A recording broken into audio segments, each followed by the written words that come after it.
Welcome back, everybody. This is Chow. During my Lake Paris tournament, I had an issue with my boat, so taking it to Leon to have him take a look at it and figure out what the issue is and get it fixed before I head back to the lake and continue watching, see what's up.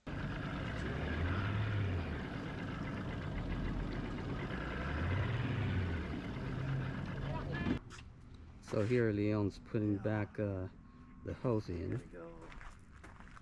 Here. Yep. Hose We're needs trying be a to little fix too this long. hose right here.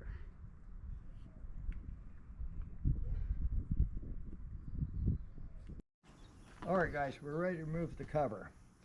This tool is a required tool.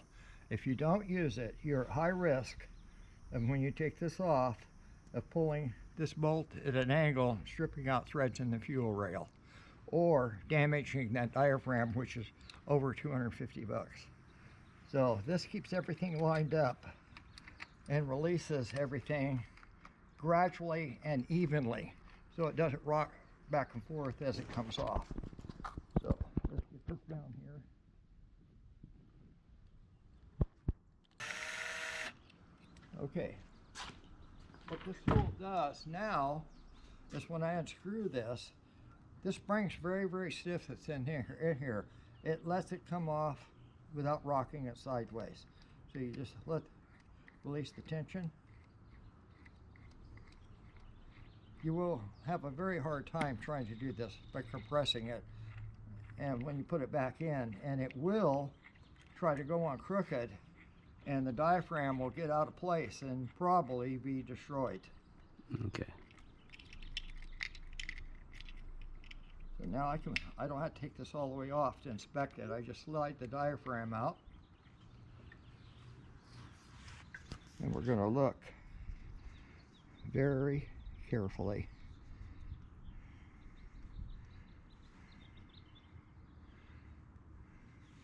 Even a tiny pinhole is all it takes to create a problem.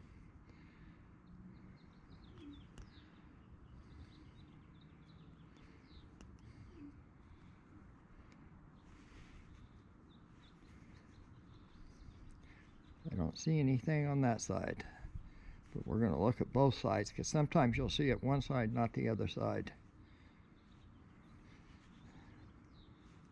What do we got right there? All right, I'm going to get the magnifier on this. Getting the distance perfect. It's very sensitive to the distance to come in focus. Okay. See right here, this recessed area, and you also see this O-ring. They're both are very important. This O-ring's got to be in place. See, you want to make, usually it sticks in place, you don't have to remove it. Some guys automatically replace them. I don't see a need to personally. Make sure there's no debris in here. When this sits down and you press it in place, this cup goes over that hole on it. The pressure pushes the diaphragm off and lets the excess air escape. Okay, this has to seat exactly in that recessed area, like I just placed it. Okay, if it slips even a tiny bit, it's going to grab it up here, and it's going to, when it starts operating, tear the new diaphragm. So we put a little something on here, like 2,4-C grease, or rubber lube. Just set it. So I'm gonna put a little bit of grease on it. This helps ensure everything stays in the right place. Now, while I'm on this, I'm going to show you something else on another diaphragm that could not be saved. Let me grab it.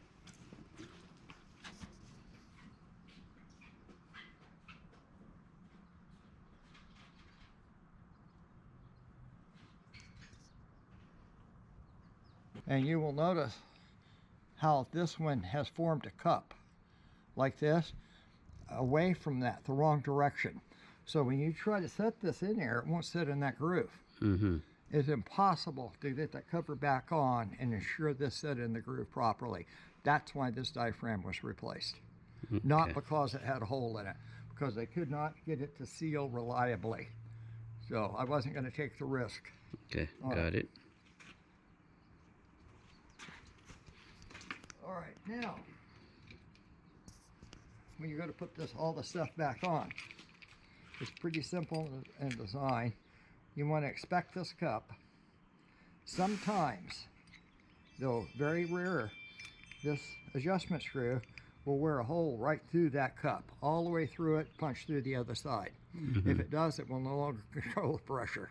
So you got to make sure this cup's in place, and you'll notice this goes in that direction. The spring goes on this direction on it. And this has got to cover the O-ring. So we're going to put this tool back in place and get it set up correctly.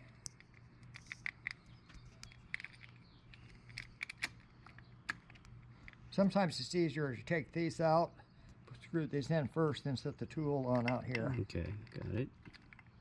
If it gives me any static, we'll do just that. Sometimes I can get it just right and still thread them in.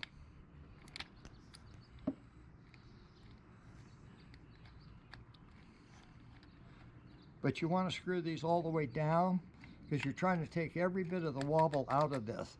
Okay. So you need these well into there, preferably till they stop turning. And you will see when you get it all the way down, it runs out of threads in here. These are all the way down. Once they're down, then you want to run these nuts down.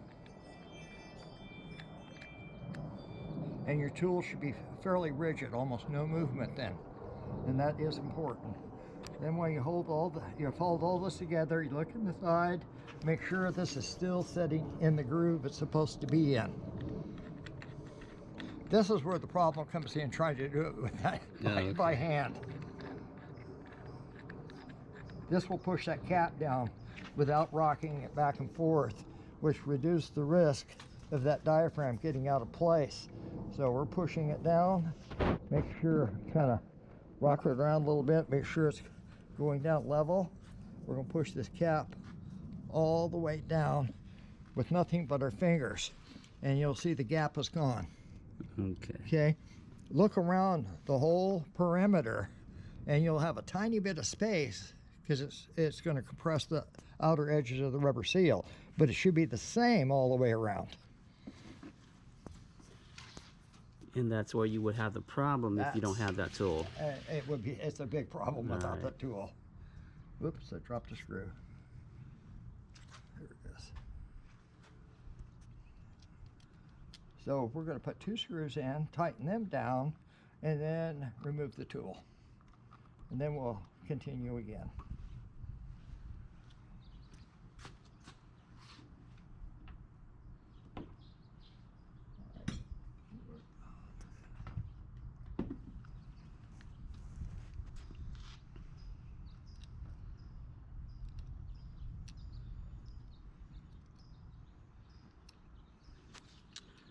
So you think this, by the way, 5/32 I believe is the size.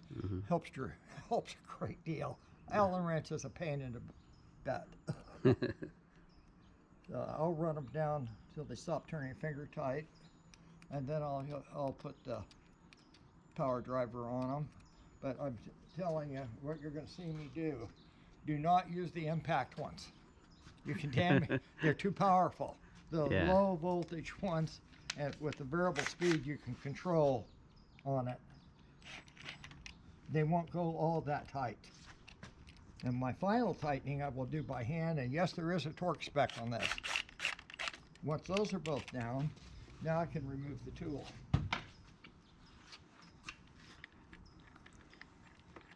And you need the tool because the spring in there is pretty stiff.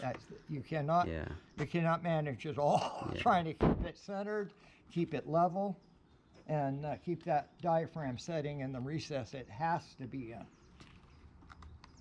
And the larger motors, the 200 ups, they have another one right here on it that regulates air pressure.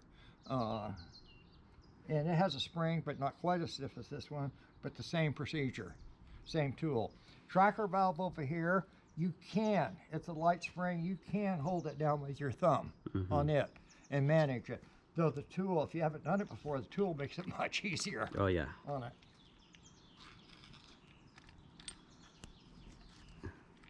And it's not worth messing with a like a Not at the 250 to 300 Not bucks. at the price. part. This diaphragm last I got was 175. This one 250, and the models that have the air pressure down here, they uses the same diaphragm as this one. Tracker valve is different. Don't got.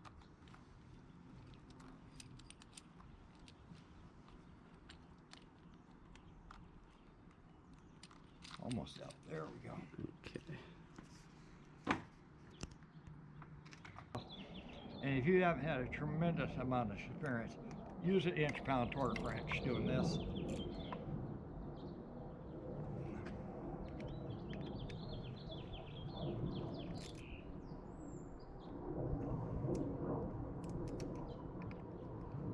And I will go over them twice. And I do that in virtually everything on these motors.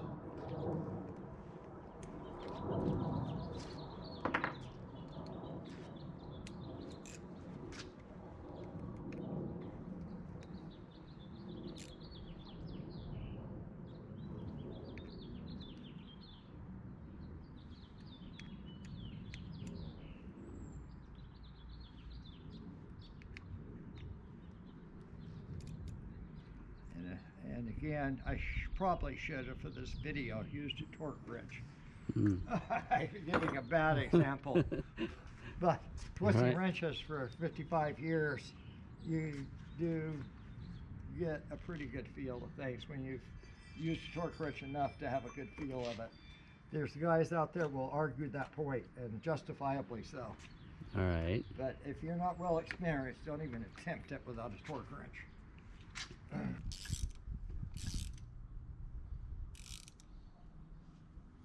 And when you put the fuel rails back on, don't force those O-rings. You may have to, you should have a little grease or lubricant on the O-rings and push it down by hand. Don't use the wrench to pull it down. Make sure it pushes all the way flat before you start wrenching on it. If you don't, you could cut the O-rings on the air injectors and create another problem.